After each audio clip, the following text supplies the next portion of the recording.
Your favorite YouTube channel is probably owned by private equity. No, I'm not. If I was, there would be signs. Oh, dude, there would totally be signs. Are you kidding me? I wouldn't mind though. Like, would I mind? Chat, you should start a campaign to have me owned by private equity. I would make a lot of money. I would still get the same amount of views, but I would make a lot of money. So let's get over into this video. No, I didn't ask you to play. Why does YouTube do that? It's so terrible. It's so terrible that YouTube does that. If you spend long enough on YouTube, there's now a very good chance that a substantial share of your watch time is going to channels partially or fully owned by private equity. Major firms operating in this space have raised billions of dollars collectively from companies like... Don't start with me, Andrew Knapp. Or sorry, it was a Google, or heaven knows. I'm owned by somebody. I'm owned by my wife. That's who I'm owned by. Full transparency, guys. I am owned by my wife. Okay? I know that some of you have been here for years.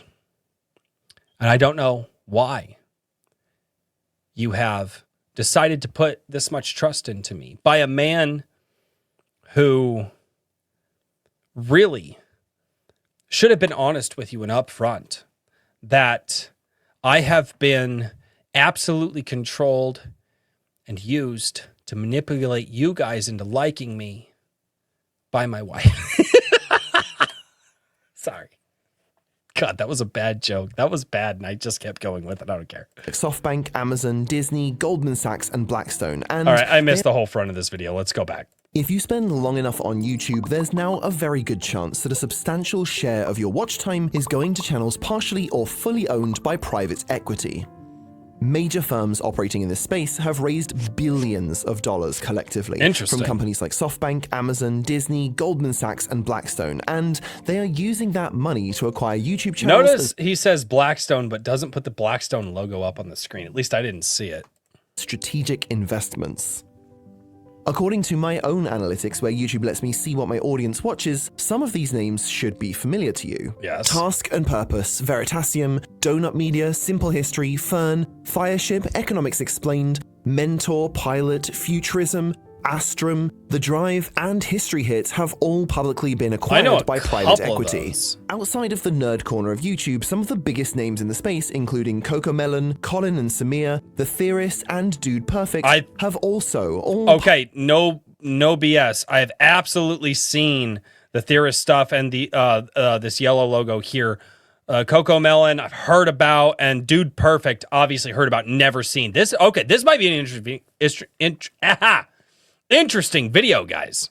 Talking too fast for my brain to do the thing. Partially or completely been acquired. These are also only the acquisitions that we know about because they chose to be upfront with their audience. There's no law requiring these deals to be publicly disclosed, and as you'll soon see, there are some really good reasons why they might want to keep it quiet. So why is this? Yeah, because you going from a dude in your basement that started a YouTube channel, grew it to multi-millions of subscribers, and then decided that you were going to sell that off so you can make a crap ton of money and then just do the same thing and you're living comfortable for the rest of your life would probably ruin the image that your viewers have of you, of just being some scrappy dude, because excuse me.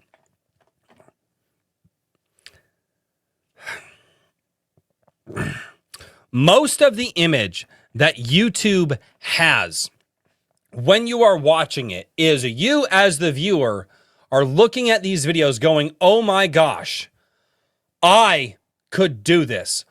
Most of the emotional and psychological investment into YouTubers is watching them thinking to yourself, if they're doing this, I could do this too. I don't need anybody. They're doing it by themselves. I can do it by themselves. If you're open and honest about selling the company and somebody else is funneling millions of dollars, it ruins the illusion that you're just a normal dude with a camera putting out videos. Of course they wouldn't want you to know that they were bought out by some megacorp. It's a problem. It's easy to say that private equity is just inherently bad. And to be fair, no, private equity is not inherently bad. It's how people use it. God, okay. It's only easy to say if you're an idiot. It's easy to say that private equity is bad if you're an idiot. Obviously, private equity has been absolutely corrupted in our modern day society because it tends to be that if there aren't laws on the books, we're going to lie, cheat, and steal to make sure that we can make all kinds of money, and we're going to use whatever means and methods necessary to lie, cheat, and steal. Okay, private equity tends to be one of those things where people play it kind of weird, and it's really obtuse with the understanding that people have, but you would only say that it's easy to say private equity is bad if you're an idiot, if you're a moron. I'm sorry, it's just how it is. Do some research. Use Google for something other than cat videos and other videos. It's had some problems. But that shouldn't be enough by itself. Instead, what you should know is why private equity firms have suddenly become so interested in YouTube channels. And to make money. Why have private equity firms become so interested in YouTube? Make money. Period. What this will likely mean for the future of the content that you watch. Big YouTube channels are really just businesses in the entertainment industry. Is that not obviously known? That YouTube channels are literally just entertainment. That's all I am to you guys. I mean, I'm not a very good entertainer. I entertain at least like 100 people. I know that. I see what people watch. I see how much they watch. Yeah, give or take anywhere from 50 to 100 people. I am entertaining to that many people. That's all I am, is an entertainer. That's all any YouTube channel is. Is this news? Even completely independent creators still need to cover their own living expenses, and creating content does cost money. Film equipment, software, location shoots, perhaps a hired video editor, it all adds up. A lot of medium-sized... Yeah, that's what's called the market economy. And generally, services rendered equals money transacted. That's how economies work. Yeah, I want a service. You're going to be able to do that service, so I give you money for that. Basic economics. Creators barely scrape by, paying themselves fairly modestly. And in the interest of transparency, even this channel, which now has over 70,000 subscribers, has lost money most months since I started it. Anyway, all of this can be fixed with scale. As creative brands grow, their revenue increases while their costs stay relatively stable. At a certain size, most of these channels... Wait. Nope, not going to touch on that point. ...can generate strong cash flows and predictable profits, which should make them desirable investable assets like any other business, right? Well, not exactly. These operations are incredibly risky, even by small to medium business standards. Most of them depend on a single platform for the majority of their revenue, and these platforms can... Wait, are you telling me that the entertainment industry is risky? No. Good sir, how could it be that the entertainment industry, in which like 90 some odd % of all entertainment that is created goes completely unnoticed by the masses and never recoups its money from those people who spend money on it? Also, if you're telling me that you're losing money on your YouTube channel here, where you're obviously just pulling stock footage, writing a script, and then editing it together, I would very much wonder how you're losing money on this. This is I don't touch everyone's point, okay? I only touch some points, not all points. It's weird. You don't touch every point. You only touch the points that you like. Ban, restrict, or moderate their content overnight, often with little to no explanation. Yes. SunnyV2 and about a dozen copycat channels have built their entire career on saying that the algorithm stopped recommending their content, because it genuinely happens so often. On top of that, most of these... Okay. I do actually want to touch on this really quickly. So when it comes to the algorithm, the almighty algorithm, so there is a what was it called? Adpocalypse YouTube and a post Adpocalypse YouTube. And this is where you really start hearing about the algorithm a lot more. And this comes from years of listening to creators who have been on the platform since before and after, what they've noticed, how it's changed, and then just watching live streams. And then they start talking about the stuff and they zero in on it. So pre-Adpocalypse, everybody's on the platform and YouTube just goes, oh, hey, you watched this creator. They collabed with this creator. They collabed with that creator. We're just going to show everybody on the platform everything.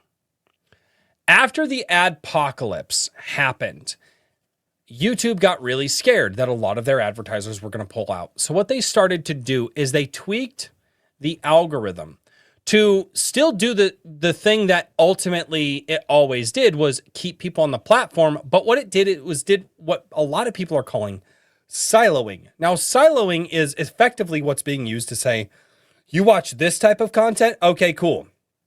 We're only going to show you this type of content. And depending on how that content kind of branches out, or how creators themselves will title or use tags or whatever to direct more traffic to them, you watch a video. Well, you watched a video with all these kinds of tags, with this kind of title. It's going to direct you kind of in that way to keep you in your lane. And the reason being is because they do not want people, and it was so BS if you know the story behind the adpocalypse stuff. It was like Steven Crowder said something about, I don't know, some dude, some guy from Vox Media. I can't remember entirely. It was a joke. They were just, it was very much okay to go after conservatives and bury them at the time. But what it did is it basically said, okay, we want our advertisers on the platform to feel safe about the videos that their advertisements are being posted on. And if somebody gets hella mad about it and starts posting a bunch of videos about, did you see this video and this advertiser was on this creator's channel? It's going to keep that content siloed into a specific part of YouTube and a specific viewer base of YouTube, so it doesn't get widespread across the entire platform. And that's the difference between pre-adpocalypse YouTube and post-adpocalypse YouTube. Before adpocalypse, everybody got to see everything. Now, post-adpocalypse, they want to make sure that they kind of keep people in their lanes as viewers and as content creators. And so, content creators who were around before the adpocalypse saw a massive decline in viewership and are still seeing that today, because they are constantly tweaking it to make sure that if there is an outrage in a particular genre of content, it doesn't break out into the wider known YouTube ecosphere, which again is why a lot of the Mr. Beast stuff, even though a lot of people were covering it, never actually broke out into the wider ecosphere, is because a lot of that was considered drama content or entertainment content that wasn't necessarily associated with Mr. Beast, even though it was about him, but it was more so associated with the drama around Mr. Beast, creating a silo that the people who were watching that content stayed in. And this is where you have to start to kind of understand how to create content in the silo that you're in, and you can still grow. You can still grow absolutely massively in that. The problem is it doesn't get shown to everybody. So maybe you make a video and you title it slightly wrong and you tag it slightly wrong, and YouTube is like, oh, they're trying to break the silo. They're trying to go out to something else. No, we want to keep them in this. You could have 1 billion viewers in this audience, but if you title that video wrong, thinking, oh, this audience is going to watch it, but your audience 1 is going to watch this video because I'm making it for audience 1, but you title it slightly wrong, and it's like, oh, YouTube thinks that you're trying to reach out to audience too. Well, that's not safe for our advertisers. But ultimately, if you do create a video that plays well with your audience because you know them well enough, you will grow and you will actually succeed. This is what I have understood from listening to a lot of content creators on from the unsubscribe creators, like the unsubscribe guys, like Brandon Herrera, Donut Operator, Fat Electrician, to like Matt Pat. I've heard him talk about it. I've heard Tim Pool talk about this too.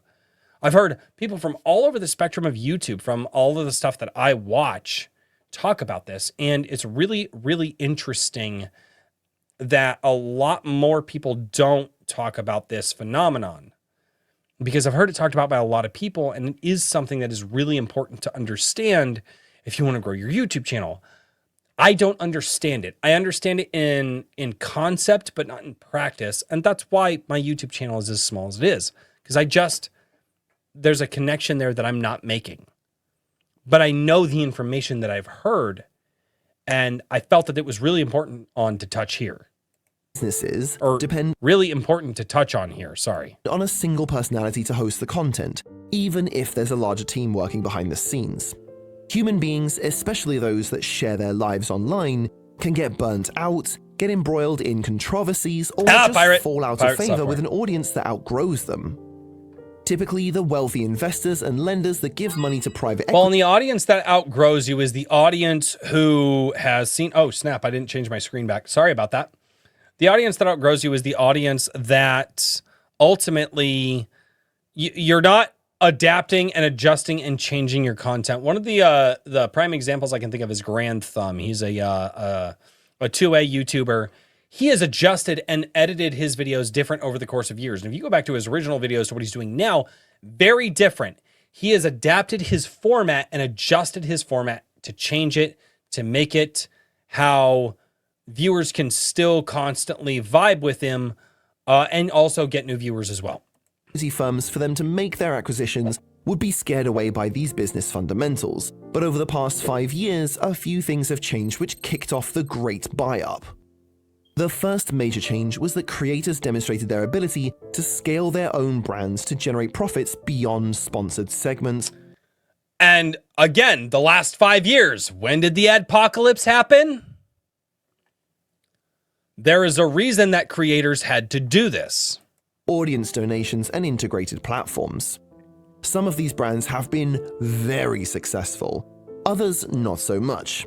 Even if... I love how he said very successful with Jake Paul on the screen, which we know Prime is absolutely failing, and then says not so much by showing Mr. Beast, when Mr. Beast is definitely successful. Beast Burger and Prime Energy completely implode, they were a test case that showed that real brands can be launched through clowns on the internet. Okay, if initial success could be paired with a... I take back what I said. He is 100% correct. I just didn't listen. I should listen more and talk less. Private equity team that actually knew how to run a business, theoretically, then there would be some real money to be made. Another big push that's come from the fact that legacy media, which is large, centralized, rigid, and needs to be broadly appealing, is losing out to millions of individual creators who are flexible, can make content specifically targeted to particular audiences with... I actually, Marquise Brownlee, MKBHD, dude, anytime you guys are going to looking to like upgrade to a phone or something like that, and you just want information on like the things that you're looking for, MKBHD is awesome. Without worrying about tarnishing the reputation of a gigantic media company. These companies now have to fight for advertiser dollars, which are being split over more mediums than ever. Now, this trend is nothing new. Google has been the largest advertising platform in the world for more than a decade now. And it's not even close. But another threat these legacy businesses are facing is the competition for talent. A lot of people would rather operate their own YouTube channel over working on something like an old-school TV show. Investors in these companies are worried about these threats, and they're putting pressure on company leadership to do something about it. One of the central focuses of Netflix's Q1 memo to their investors was reassurance that they are not having any problems finding advertisers, and they presented a better opportunity to creators to make their show through them rather than produce it independently. Other legacy companies have started taking a simpler approach. If you can't beat them, buy them. Even if the business case is not that strong, a company like Disney giving a few $1 million to private... What they have a relatability problem. Specifically with Disney, Disney is not drawing in children today because Disney doesn't appeal to children today. Disney doesn't understand children today. You know who understands children today? The Minecraft YouTubers. Why? Because they're playing what the kids want to play. And they're talking in those ungodly, high-pitched voices that absolutely make me want to ice pick my ears, but I don't. Because that would be a horrible thing to do in front of your kids while they're just watching a Minecraft video. And oh, dear God. But also because I want to live. But yes, Disney has a problem gathering kids because they're not in touch with kids anymore. The medium really hasn't changed, but the medium has a lower point of access, meaning me. Effectively, what you're listening to is an online radio show. I am a radio host. I don't have a license to be a radio host, but you guys are here, you're listening, and that floor has been lowered. The entry level is lower, and people can get into it. And you know what? It turns out people are more likely to engage with content when they're engaging with somebody who they think is a real person and not just a soulless corporation. And the soulless corporations don't understand this. They have no idea why you would go to a person who relates to you more than you would go to them. They just haven't quite gotten that yet. They will. In the next 10 to 15 years, everybody will be bought. They will figure it out. They just don't know how to do it yet. Equity firm that specializes in acquiring YouTube channels lets their executives say that they are prepared for the threat that new media presents. Appeasing shareholders is often a lot more important to senior management than making genuinely good business decisions, especially when an investment of a few $1 million is actually quite cheap. Before around 2020, old school media companies were still going about this in their own old school way. They would invest in traditional companies that just happen to have a new media digital first focus. Think of businesses like Vice, BuzzFeed. So let's go here. BuzzFeed, Vox Media, Group 9, Mike Mashable. I remember them. Refinery 29, don't know them. The Athletic, don't know them. The Dodo, don't know them. Now This. Oh, I know Now This. Yeah, definitely know Now This.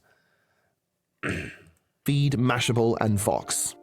These brands would build their own IP and primarily rely on platforms like Facebook and YouTube to distribute it, but behind the scenes, they were still operated like traditional media companies, with a lot of staff, city offices, and all the expenses that come with them. Which meant these were terrible businesses. They would burn cash, and they were much more expensive to acquire in the first place. Well, and that's what happened with Rooster Teeth and Death Battle and all that. And that's why Rooster Teeth is no more, because they... Effectively, what we're seeing here is, and this is something that I've had a theory on for a long time, is that most businesses will grow to a point where they cannot grow anymore unless they have outside investment. And then once that outside investment comes in, that outside investment alters the company and changes it to a point where it's unrecognizable. And I think this is actually an unnatural thing that was not seen when the idea of capitalism was thought of originally. Outside investment was not something that was part of capitalism originally. And I think the idea behind it was every company grows as large as it can, and then it just sustains itself there for where it is. But human greed was not factored into this. And it's something interesting. Vice Media was once valued at over $5.5 billion. That's an unreasonable valuation for an organization that primarily distributed through a YouTube channel and a Facebook page. These are pages that get similar monthly viewership to Atriok's daily clips channel. Now, clearly these are not the same thing, but one is obviously much cheaper to operate than the other, on top of being generally more advertiser-friendly. The channel Modern MBA did a deep dive into these companies and their respective failures. He did a better job than I could ever do, so instead of retreading the same details, I'll just leave a link to that video if you're interested in that comedy of errors. But the point is, the legacy media companies that wanted to protect themselves against a wave of social media by throwing money at it needed a new solution. Instead of investing in companies to build an online audience, they could just invest in private equity firms that would buy out people who already had an audience. And then what's so funny too is these companies come in, and this is something that everybody knows. Everybody knows this. Yeah, capitalism doesn't equal endless growth. Yeah, exactly. They buy these companies because they're successful, and then they tell them, no, change yourself because you need to be brand friendly. It's like, but you bought me because I wasn't brand friendly. This has been talked about for years online, and it's so funny that it keeps coming up and it keeps coming up and it keeps coming up. And again, when are these asshats going to be smart enough to recognize it? And there's the private equity industry itself. Over the past 20 years, the scale of private equity operations has increased from less than a measly $1 trillion to over $12 trillion today in America alone, according to Preqin, a data firm who are themselves owned by 12 T's! That's insane! I'm touching buttons. That's nuts! With this much money to manage, they've simply run out of normal businesses to acquire. New private equity managers who want to start their own funds are— Not if you ask them. There's always businesses they can acquire. I bet if you went to them right now, they have a spreadsheet of at least several hundred businesses that they can acquire. Guaranteed that they have businesses they still think they can acquire. Are entering a very saturated market, and one of the best ways to differentiate themselves is to invest in businesses that nobody else understands. According to public releases, the biggest firms in the YouTube space have collectively raised about $2 billion and borrowed an additional $2 billion on top of that. God so it's bless still America. Quite a small part of the overall private equity market, but that's still more than enough money for it to become an increasingly large part of your home screen. Now, for the creators themselves, this is a— Oh, Matt Pat. That was from his Goodbye Internet video. I remember watching that going, wow. This is a sad day for the internet with Matt Pat leaving. Everybody, you watch Matt Pat? Yeah. Yeah, I used to sit down and I used to watch Matt Pat with my kids and my family because you know what? For the most part, he kept most of the politics out of it, outside of a couple of videos where he's forced to mention it. But you know what? I watched FNAF videos with my daughter. I watched the Mario Odyssey playthrough with my kids. Matt Pat videos would come up. We'd go watch him. It was a sad day when he left. He was fantastic for family entertainment on the internet. He was. He talked about science and math and gave me the opportunity as a dad to talk. Oh, Matt Pat was great. Now he's going into political stuff, and I don't know. We'll see if Matt Pat continues to be a friend or an enemy. He's probably an enemy. Perfectly understandable decision to make. Online fame can literally collapse at any second for any reason. So if they can sell— You mean like normal fame can? That's why they call it the 15 minutes of fame? part or all of their channel and secure that bag, I don't think anybody should begrudge them for doing it. But it will inevitably change their content slowly but surely over time. Yes. One of the things that made YouTube channels a viable investment— If I start making hella amounts of money, I'm going to change. Like, I mean, am I going to change personally? Am I going to change my morals and values? I don't think it would. But if I start making a lot of money, I'm going to change how I do my content to keep bringing in that money. So I can, I don't know, maybe have a savings account. That'd be cool. I want to have a savings account with $5 in it. That's the dream. Hashtag $5 club. In the first place was their low overheads. A team of 2 or 3 people with off-the-shelf equipment can produce content that would have taken a whole studio at legacy media companies. But when a channel is acquired by a private equity company— Okay, so that is actually the new host of Film Theory over on Matt Pat's channel, because he walked away. They become the overhead. The analysts, business development managers, strategists, and acquisition teams all need to be paid as well. This means that to maintain profitability, the channel needs to make more revenue, which means more videos, more questionable sponsorships, more products. The investors in these firms also want to see consistent and continuous growth. which course means they they need do. to play the YouTube game with low-risk videos that are guaranteed to do well with the algorithm, accompanied by hyper-optimized thumbnails. Ultimately, what this means for you is that the content you watch... Legitimately, if I could just have somebody help me figure out hyper-optimized thumbnails, I think I would do well. Shekels, I'm kidding. No, you're not. You're not. Don't say you're kidding, Andrew. is going to become more generic and safe within the parameters of what will optimize retention. This also works with a private equity business strategy called rolling up, where multiple acquired channels will share management resources with one another. So if one thing works well for one channel, it'll be rolled out amongst all the channels in a portfolio. Now, independent YouTubers are absolutely guilty of this as well. I've personally spent many late nights making minor adjustments to my thumbnails to help my videos do just a little bit better. But now, I absolutely suck at thumbnails, and I'm not good at it, but I think the longest that I ever spent on doing a thumbnail and that video crashed because I wish I had somebody, like, dude, if I could pay somebody or just somebody be like, hey, dude, I can do better thumbnails for you and get you a higher click-through rate. I spent a day and a half on coming up with, I think I had 24 different variations of a thumbnail. There were multiple thumbnails where I have multiple, like 20 different variations of them. My problem is I understand what a thumbnail is supposed to do in concept. I can't do it in practice. I don't have the brain to understand that. And at this point, I'm just doing lazy thumbnails because it's like my lazy thumbnails do better than the thumbnails that I spend a day and a half on. And so where's the ROI? Well, the ROI is if I just slap some letters over a bland ass screen, that's going to work better for me. It's an art to understand that. without a bloated team that needs to be paid and investors that need to be kept happy, independent creators do have a little bit more leeway to take some creative risks from time to time.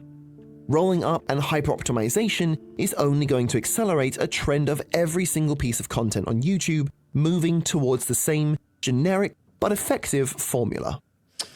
Okay, but what they're also not mentioning here is that individual content creators are gaining access to better and better tools to be able to do this stuff kind of for them and help them with the algorithm and help them with titles. And as AI gets better, and you're starting to see it more and more, as AI gets better, it's actually helping a lot of content creators. So where the technology threshold and the money to be able to afford this kind of stuff is getting lower, the threshold to get into it and do those things is getting better. Like I said, if I had, the only thing that I would ever do is I would hire a thumbnail editor in a heartbeat because I don't understand it. I don't know.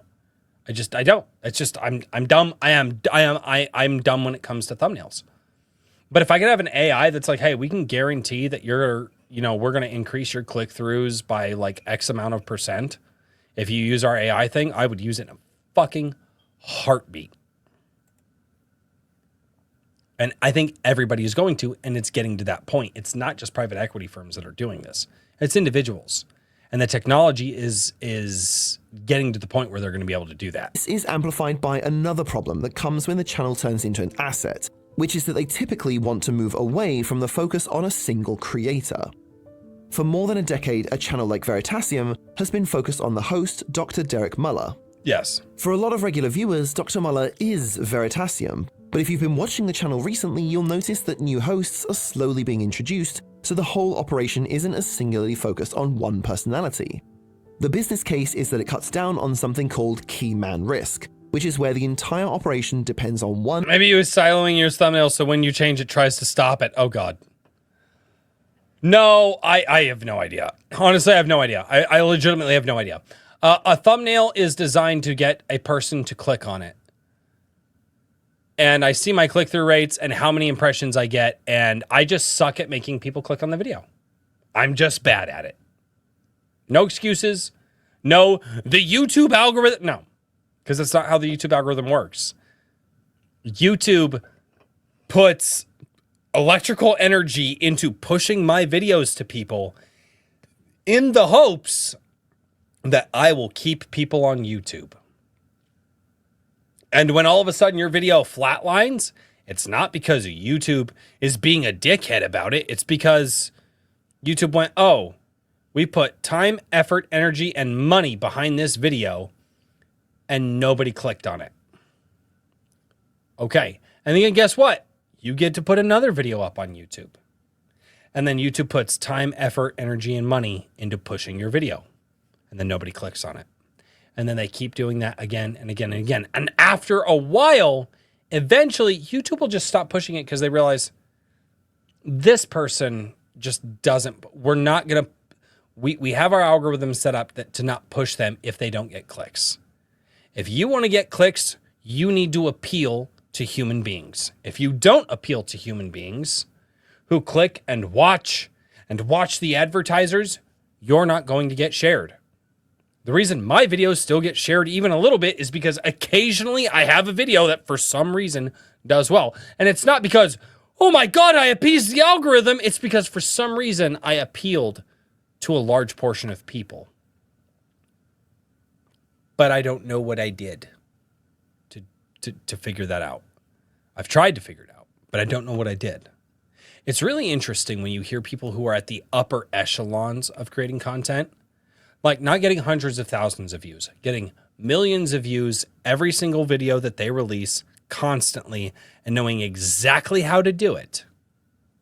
You listen to those people, all of a sudden you start to understand, oh, they don't give a fuck about making the YouTube algorithm happy. Every single one of the people who does massive, massive content cares about making their audience happy. They are people focused and they have millions of subscribers for it, even today. Single person to continue. Since Veritasium isn't actually Derek's business anymore, there's nothing to stop him restarting a new channel from scratch or just retiring, since presumably he made millions of dollars from the acquisition in the first place. Good for him. For other channels, this has already happened. If you search "why I left blank" in the YouTube search bar, there are endless videos from former personalities behind big channels talking about why they're suddenly showing up on a completely new channel. A common theme among most of them is that it wasn't their channel anymore. Most of these splits seem pretty amicable, often with the old channel commenting words of support under the video itself. I don't like that he's confusing MatPat here because MatPat was a little different. MatPat was a little different. Some of these other guys I don't know, but MatPat was definitely different. But obviously, this is still a real problem behind the scenes. After losing their host, a lot of these channels have suffered from reduced viewership, and people are far less. Wait a minute, you mean that you removed the human identifying element from the channel and then all of a sudden it died? Huh! Less likely to directly support channels through merch or paid memberships when they know it's really just a faceless investment firm on the other side of the transaction. As this industry matures, we're more likely to see more onerous, non-compete. I would say make more videos of what people like, but all your videos seem to be in the same lane and not deviating. But again, it's not about my videos being titled the same or in the same content thing.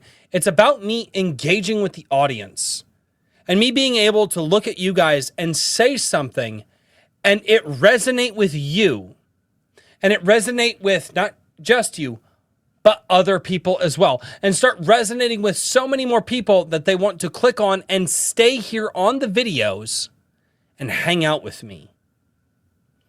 That right there is what I lack. Now, to a certain degree, I've seen my watch time. And in most of my videos, if I can get somebody to click on it, they actually hang out. And I can actually see the retention time. And most people hang out with me, which is super awesome. The problem that I have is getting people to click on the video. But it doesn't matter if my video is necessarily, like I said, I do kind of stay in the same lane. I'm reacting to something that you guys wanted me to right now. Problem is I suck at getting you to click on it. A lot of people hang out with me. I would actually say, I think it's about 60% of people, give or take, will stay and hang out for the whole video and watch. Some people subscribe. People, I just want to hang out with people. That's why I like doing this. It's a creative way for me to hang out with people and talk with people. I love to talk. I love hanging out with people. And I love being a creative to some extent. And this is a way to satiate that for me. But when you're here on YouTube, you're here to be entertained. Now, what is that entertainment? Is that intellectual entertainment? Is that comedy entertainment? Right? Is that, I don't know, just weird entertainment? What version of entertainment are you looking for? And what type of entertainment do I give to you guys? All of those are questions I have not been able to fully answer myself. And it's part of the reason I'm not just, that the channel hasn't really taken off. But that's where it's at.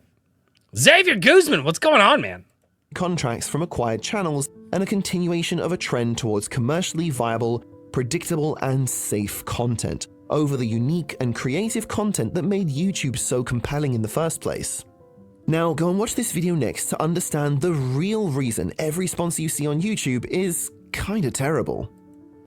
So, this was a really good video. Let's get this shared down in the chat below. This was absolutely a fantastic video. What I will say about this is YouTube is not a game about computer algorithms. And I've been listening to a lot of people who are still high level today. And I've actually seen a lot of channels after people say, it's just the algorithm, and these channels just grow. And I go and I watch interviews with these massive channels to try and learn what I'm doing wrong. And you know what they say? I looked at the analytics and I saw what my audience responded to, and I did that. And that's how my channel grew. And there are some people that are just very, very good at isolating that. And I will say this, YouTube still today is one of the best places that you can go if you're good at identifying what your audience wants, what type of audience you want, and how you want to cultivate that, and you can grow.